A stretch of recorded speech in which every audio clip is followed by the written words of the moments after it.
Ассалаумалейкум, құрметті ютуберлер. Ютубта поиск бөлімінде қалай топқа шығуға болады? Осы жайлы осы видеода сөз ететін боламын. Видеоны соңына дейін көріңіздер. Алдымен біз мына сұрақтың жауабын анықтап алайық. Егер де топқа шығатын болсақ, бізге қандай пайда алып келеді? Оның біздің видеоларға әсері бола ма деген сияқты. Әрине болады. Себебі поискқа терген кезде ең алғашқы үштіктің қатарында сіздің видеоңыз кездесетін болса, поискқа терген адам, яғни оқырман, бірден сіздің видеоларыңызды қарайтын болады. Кейбір видеоларыңыз сіздің тіпті топ 1-де болып тұруы мүмкін. Мысалға, YouTube-ның поиск бөліміне осылай жазып көретін болсаңыз, менің видеом бірінші болып шығады. Қазақша YouTube-ға қанша төлейді деп іздейтін болсаңыз, дәл қазіргі уақытта 2024 жылдың қаңтар айында топ 1-де тұр. Яғни сол поиск арқылы менің видеоларым қаралып жатыр. Мысалға, поискқа Қазақстанда YouTube-ға қанша төлейді деп іздейтін болса, сол бірінші болып көрінеді.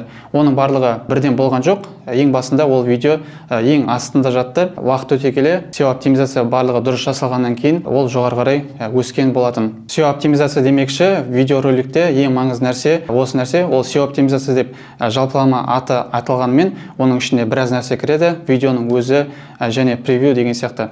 Видеоның өзін максималды түрде қызықты қылып жасау керексіз, ал превьюді максималды түрде яркий, яғни ашық түстермен жасағаныңыз дұрыс болады. Текстің өзінде тіпті бір адамды қоятын болсаңыз, немесе бір ойын ниша түсіретін болсаңыз да барлығын былай яркий қылып қойған дұрыс болады. Байқасаңыздар, жаңа YouTube-та миллион немесе 10 миллион подписчигі бар каналдардың көбісі превьюін сондай яркий қылып жасап қояды. Сондықтан да балалар сол яркий суреттерге қызығып, солардың видеоларын көбірек қаралады. Және де видеоның өзін айтатын болса, қазіргі кезде көптеген эксперттер де айтып жүр, видеоның алғашқы 30 секундын максималды түрде қызықты қылып жаса деп айтып жатады.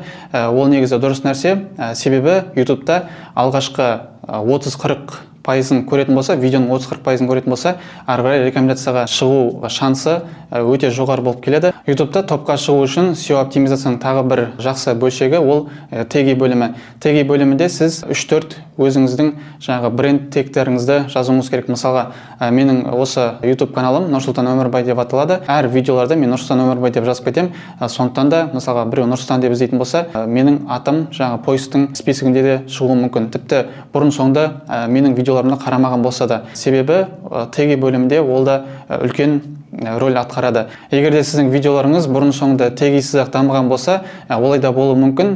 Себебі 50 мың, 100 мың подписчиктен асқаннан кейін ол кезде тегидің бар жоғы қатты білінбей кетеді. Тіпті теги жазбасаңыз да видеоларыңыз рекомендацияға ұша беретін болады. Өйткені YouTube-тың алгоритміне еніп алғаннан кейін график бойынша видеоларыңызды салып жүретін болсаңыз, YouTube сіздің видеоңызды дамытады. Ал егер де сіздің каналыңыз жаңа болатын болса, ол кезде тегиді міндетті түрде жазып жүріңіз. Хэштег пен тегиді шатыстырмаңыз. Хэштег деген андай решетка арқылы жазылатын нәрсе. Оны қатты көп жазудың қажеті жоқ. Оны көп жазатын болсаңыз, теневой банға түсуі мүмкін сіздің каналыңыз. Ол жайлы видео бар менің каналымда, қарап көрсеңіз болады. Ал теги бөлімінде міндетті түрде жазуыңыз керек болады. 500 символдың барлығын толтырудың қажеті жоқ. Бір 5-6 тег жазып қойсаңыз болады. Сіздің видеоңызға именно қатысы бар. Басқа біреудің каналынан теги көшіріп, дәл соның барлығын көшіріп алудың қажеті жоқ. Себебі ол тегтер ол каналдың дамуына уже көмектескен тегтер болуы мүмкін. Яғни сол тегтер жазған кезде оның каналын шығарып тұру мүмкін, сіздікін емес. Сондықтан да әркім өзінің видеосына қатысты тегтерді жазған дұрыс болып келеді. Яғни жаңа айтқандай 3-4 немесе 5 бренд тег деп айтамыз, брендированный дейді орысша айтқан кезде. Яғни сіздің каналыңызға қатысы бар тегті жазу керексіз. Яғни сіздің YouTube каналыңыз жаңа болғаннан кейін ары қарай дамуына ол үлкен үлесін қосатын болады. Кейбіреулер осылай сұрап жатады, мен тегиді кәдімгі 500 символға толтырып жаздым ғой, неге менің видеом поискқа жазған кезде вообще шықпайды деген сияқты. Менің видеомды ешқалай іздемейді деп айтып жатады кейбір ютуберлер.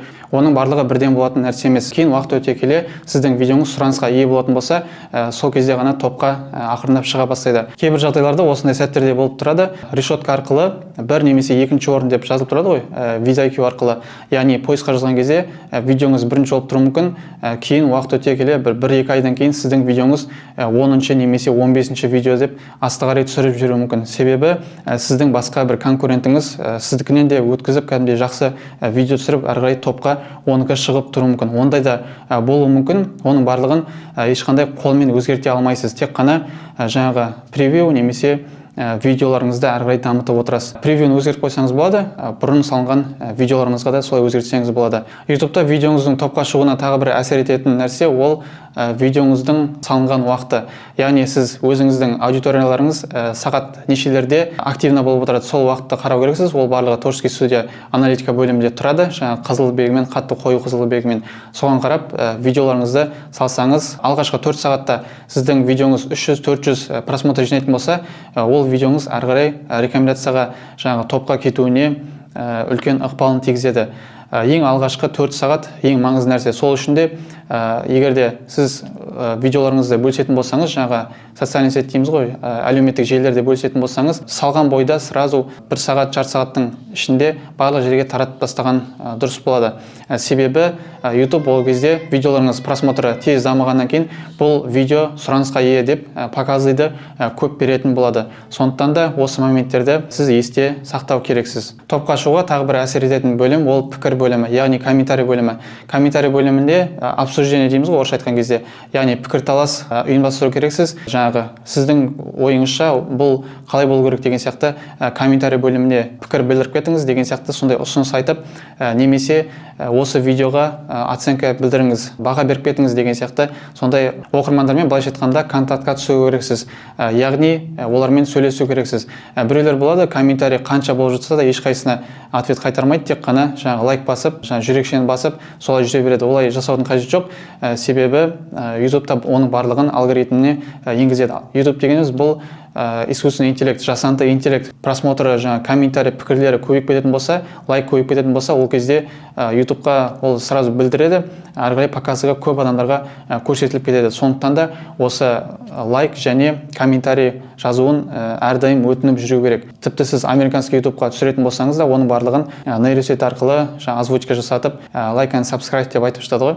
Дәл сондай сияқты әрекеттерге шақыру керексіз. Осы әрекеттердің барлығы сіздің видеоңызды топқа шығуына үлкен әсер етеді. Және де видеоның соңында айта кетейін, егерде сіз тауарлық бизнеспен айналысатын болсаңыз, немесе басқа да бір сатумен айналысатын болсаңыз, өзіңіздің тауарыңызды дәл сол жаңағы қалай жазылып тұр, тауардың аты дәл солай жаңағы цифрлармен, әріптермен, модельмен жазып YouTube-қа салып жүрсеңіз де болады. Оның барлығы просмотр аз болғанымен сіз YouTube арқылы өзіңіздің тауарыңызды сата аласыз. Тіпті поискқа да топқа шығып кету мүмкін. Мысалға, сантехниканың заттарын модельмен жазады, сол модельмен жазған кезде сіздің видеоңыз жоғарыда шығуы мүмкін. Сізге мүмкін магазиніңізге, дүкеніңізге тапсырыста беріп қалуы мүмкін. Сондықтан да осылайша YouTube-та топқа шығуға мақсат қойып, соған ұмтылыңыз.